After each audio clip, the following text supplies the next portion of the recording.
여러분 안녕하세요. 찾아가는 새벽기도 시카고 예수사랑교회 조선영 목사입니다. 오늘도 어김없이 찾아오시는 주님의 은혜와 평강이 저와 여러분의 삶에 종일 풍성하기를 기도합니다.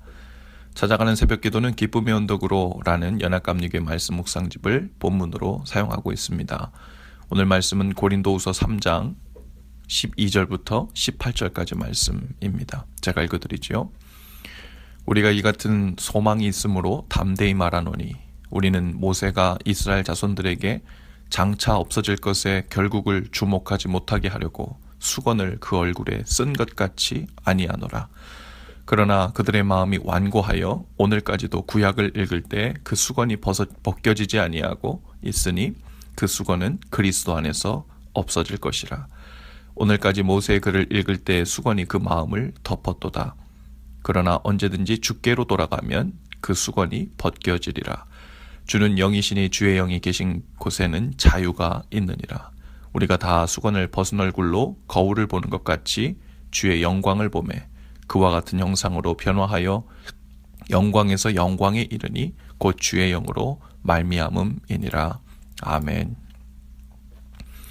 출애굽기 34장에 보면 모세가 이 시내산에서부터 40일 금식하면서 하나님께로부터 언약의 말씀인 십계명을 받죠. 그리고 그 두 개의 돌판을 들고 이스라엘 백성들 가운데로 내려왔습니다.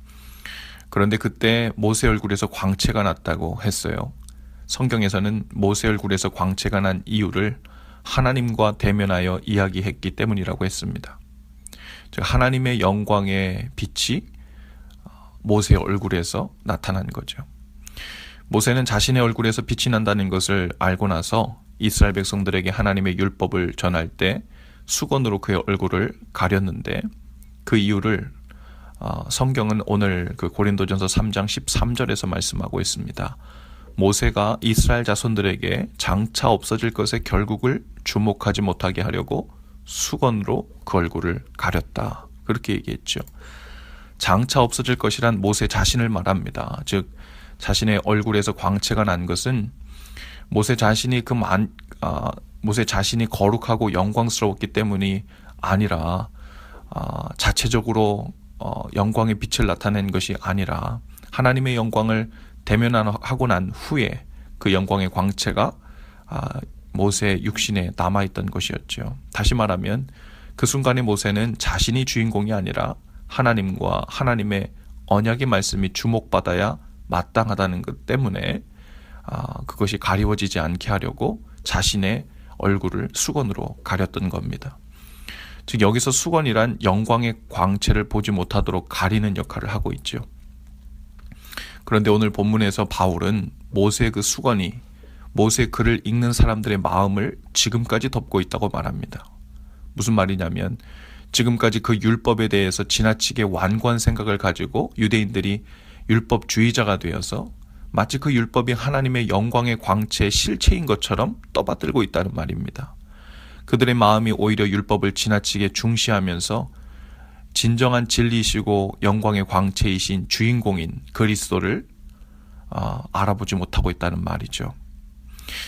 모세도 주인공이 아니고 율법 역시 주인공이 아니었습니다. 예수 그리스도가 주인공이고 그 주인공을 밝히 드러내기 위해 율법은 그 역할을 하고 있는 것뿐이었죠. 주님은 율법의 완성이시기 때문입니다.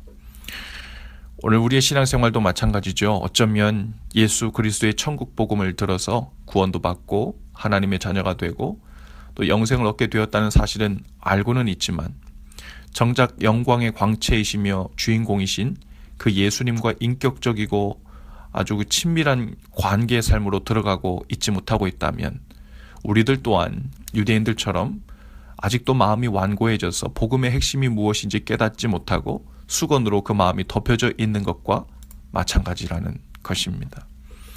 진리는 예수님이 전해주신 어떤 말씀이나 깨달음이 아니라 예수님이십니다. 마찬가지로 복음은 예수님이 전해주신 어떤 소식이 아니라 예수님이 복음입니다.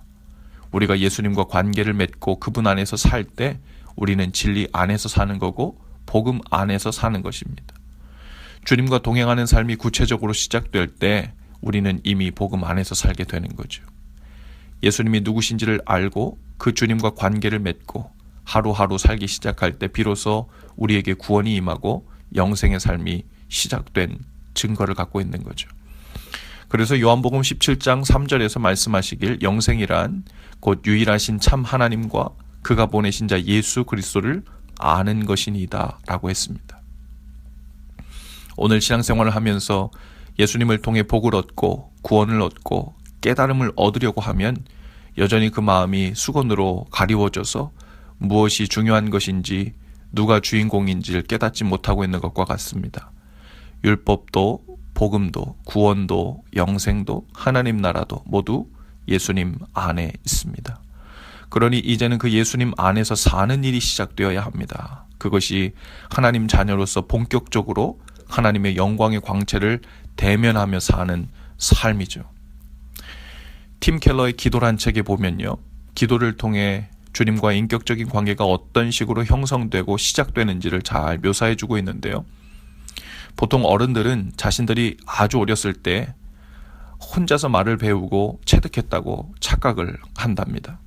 그러나 모든 언어를 배울 때 모든 사람은 반드시 누군가가 외부로부터 먼저 말을 걸어왔고 먼저 말해주는 것을 듣고 따라하거나 그것에 반응하면서 언어를 체득하게 된다는 말입니다.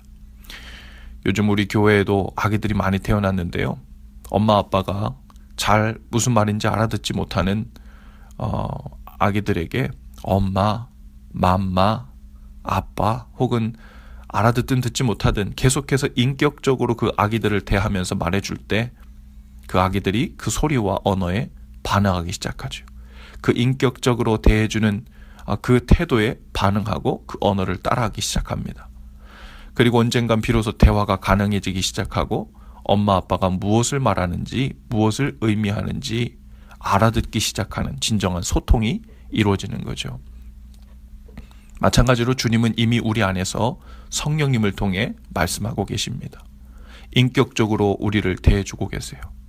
아직은 영적으로 어리고 미숙해서 때론 무엇이 주님의 음성인지 손짓인지 마음인지 알아채지 못할 때가 많을 수 있습니다. 그러나 주님이 주신 마음이라는 감동이 있을 때 혹은 말씀을 듣거나 읽을 때 주님의 말씀이라는 마음이 들면 그것에 순종으로 작은 반응들을 시작하는 것이 중요합니다.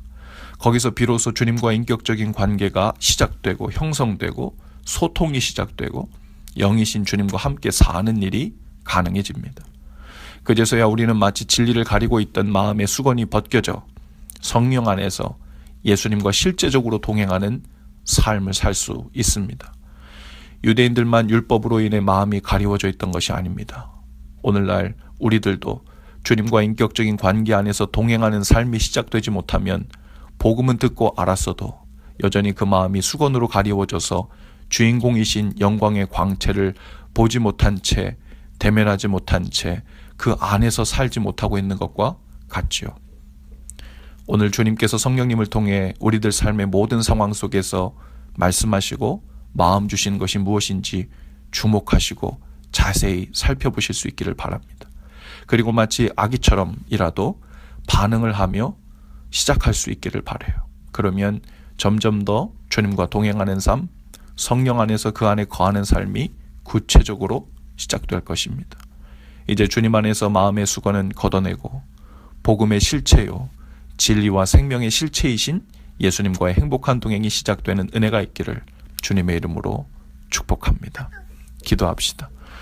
은혜의 주님, 아직까지도 율법과 종교생활이라는 수건으로 마음이 덮여 있어 주님과 인격적인 관계를 시작하지 못한 이들이 있다면 오늘 그 수건을 다 벗겨 주옵소서. 주인공이신 예수님과의 친밀한 동행의 삶이 우리의 삶을 가득 채워 진정한 구원과 생명과 복이 넘쳐나는 삶을 살게 하옵소서. 예수님의 이름으로 기도합니다. 아멘. 여러분, 오늘도 예수 사랑으로 화이팅입니다. 내일 아침에 다시 찾아뵙지요. 제가 오늘부터 목요일까지 기쁨의 언덕으로 지필자 워크숍에 참여 중입니다. 그래서 밖에 나와 있어서 혹 업데이트하는 시간이 아침마다 조금 달라질 수 있는데요. 이해해 주시고요. 내일 아침에 다시 찾아뵙지요.